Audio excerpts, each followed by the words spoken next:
शेफाली जरीवाला हिच्या अकाली निधनानंतर तिच्या मृत्यूचं गूढ वाढलेलं आहे। मृत्यूचं प्राथमिक कारण हार्ट अटॅक सांगितलं जात असलं तरी आता तपासातून नवनवी माहिती हाती येते। पोलिसांनी शेफालीच्या पतीसह 16 जणांचे जबाब नोंदवलेत, सीसीटीव्ही तपासले। त्यातून नेमकी काय नवी धक्कादायक माहिती पोलिसांना समजली या रिपोर्टमधून पाहूया। शेफाली जरीवालाच्या मृत्यूचं गूढ वाढलं। मृत्यू दिवशी घरात पूजा, शेफालीचा होता उपवास। फ्रीज मधलं अन्न खाल्ल्यानंतर शेफालीचा मृत्यू।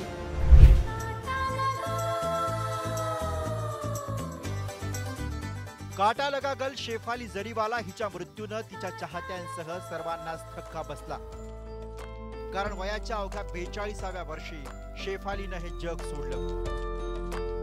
राहत्या घरात तिला हार्ट अटॅक आला आणि रुग्णालयात पोहोचताच डॉक्टरांनी तिला मृत घोषित केलं। ही आतापर्यंतची समोर आलेली माहिती, पण पोलिसांकडून या मृत्यू प्रकरणाचा आता कसून तपास केला जातोय।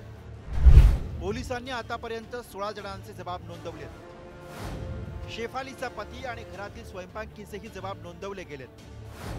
घराच्या परिसरातले सीसीटीव्ही फुटेज सुद्धा तपासले गेलेत। शेफालीच्या मृत्यूच्या कारणांचा तपास सुरू आहे। पोलिसांना पोस्टमॉर्टम रिपोर्टची ही प्रतीक्षा आहे। शेफाली जरीवाला हिच्या मृत्यूच्या कारणांचा तपास करत असतानाच पोलिसांना तिचं निधन ज्या दिवशी झालं त्या दिवसाच्या तिच्या दिनक्रमाविषयी सुद्धा माहिती मिळाली आहे। शिवाय ती घेत असलेल्या ट्रीटमेंटशी संबंधित काही गोष्टीही तपासातनं समोर आल्या। शेफालीचा मृत्यू झाला त्याच्या आधी तिच्या घरी पूजा होती। पूजेनिमित्त तिनं उपवास ठेवला होता। उपवासाच्या रात्री तिनं फ्रीज मधलं शिळं अन्न खाल्लं। त्यानंतर रक्तदाब कमी झाल्यानं ती बेशुद्ध पडली। मृत्यूच्या अगोदर तिच्या छातीत वेदना होऊ लागल्या होत्या। तिच्या घरात व्हिटॅमिन सी आणि ग्लुथाथिओन ही औषधं सापडली। शेफालीनं नेहमीप्रमाणे अँटी एजिंग इंजेक्शन घेतलं होतं। ही इंजेक्शन वेदनाशामक आहेत, जी इंजेक्शन अंगावर सूज कमी करणारे आहेत।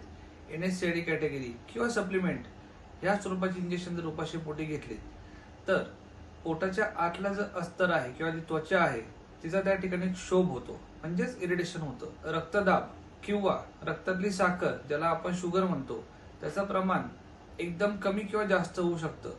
पर्यायानं पेशंटचा त्या ठिकाणी हृदयविकारानं मृत्यू देखील संभवतो। शेफाली जरीवाला हिच्या अकस्मात निधनानंतर तिचे काही जुने व्हिडिओ सुद्धा समाज माध्यमांवर चर्चेत आलेत, ज्यातून जगण्याबद्दल, जीवनाबद्दल आणि सौंदर्याबद्दलच्या तिच्या संकल्पना ती मांडताना दिसतेय। लेकिन मैं कहती हूँ जो मन को अच्छा लगे ना करो।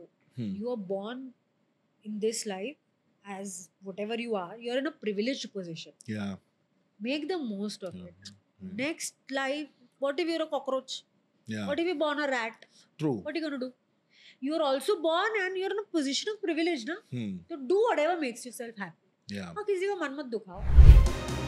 सुंदर चेहरा आणि आकर्षक शरीरासोबतच माणूसपणाच्या शोधात असलेलं एक हळवं हृदय घेऊन शेफाली जगत होती। या हृदयाच्या कोपऱ्यात जगण्याबद्दलच्या या सुंदर विचारांसोबतच कदाचित वैयक्तिक आयुष्यात नशिबी आलेलं दुःखही असावं। कारण तिचं वैयक्तिक आयुष्य सांगतंय की अनेकांच्या काळजात इश्काचा काटा रुतवणाऱ्या शेफालीच्या आयुष्यातला प्रवासही नातेसंबंधांच्या काट्याकोट्यातूनच पुढे गेला। रस्त्यावर असताना एकाएकी तिचं असं निघून जाणं हेच एक गूढ बनलंय। ब्युरो रिपोर्ट, पुढारी न्यूज, मुंबई।